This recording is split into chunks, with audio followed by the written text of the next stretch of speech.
Uterus का cancer. अब uterus के दो भाग होते हैं, एक तो होता है यूट्रस का माउथ जो कि ये हिस्सा है, और एक यूट्रस की बॉडी। अब कैंसर यहाँ पे अलग तरीके का है और ऊपर की तरफ अलग तरीके का है। कोई भी लेडी जिसको इरेगुलर ब्लीडिंग हो रही हो 40 के बाद, तो उसमें कई बारी हमें हमेशा ये डाउट क्लियर करना पड़ता है कि आपको कहीं यूट्रस के माउथ का या यूट्रस की लाइनिंग का कैंसर तो नहीं हो रहा। उसके लिए हम एक अल्ट्रासाउंड स्कैन कराते हैं, और अगर हमें लाइनिंग बढ़ी हुई दिखती है तो हम उसकी बायोप्सी भी आपको एडवाइस करते हैं कि उसका पीस टेस्ट लिया जाए।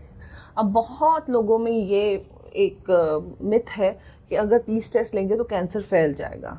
ये बिल्कुल गलत है, क्योंकि हम पीस टेस्ट के बेसिस पे ही कई बार डिसाइड करते हैं कि हाँ, हमें सीधे सर्जरी ऑपरेशन की तरफ जाना चाहिए, या हम इसको कीमो रेडियोथेरेपी से भी ट्रीट कर सकते हैं, क्योंकि कई कैंसर्स कीमो रेडियोथेरेपी को नहीं रिस्पॉन्ड करते।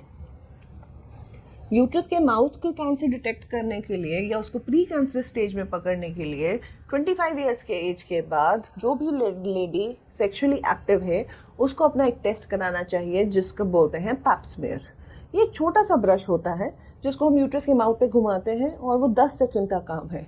लेडीज़ में एक फियर है, एक डर है, जिनके 3 बच्चे भी हो चुके हैं, नॉर्मल डिलीवरीज हो चुकी हैं, वो भी आने से डरते हैं कि पता नहीं पैप स्मीयर में क्या होगा। और जब मेरे पास कोई भी लेडी पैप स्मीयर कराती है और उसको बिल्कुल कोई प्रॉब्लम नहीं आती, तो मैं उसी को कहती हूँ कि वो अपनी फ्रेंड्स को भी मोटिवेट करें कि आके अपना पैप स्मीयर कराएं। पैप स्मीयर 3 साल बाद, और अगर वायरस टेस्टिंग के साथ किया जाता है तो 5 साल बाद कराना चाहिए, टिल द एज ऑफ 65। और अगर 50 के बाद आपके सारे स्मीयर्स नॉर्मल आते हैं 50 ईयर्स के एज के बाद, तो आप 65 पे अपना पैप स्मीयर कराना बंद कर सकते हो।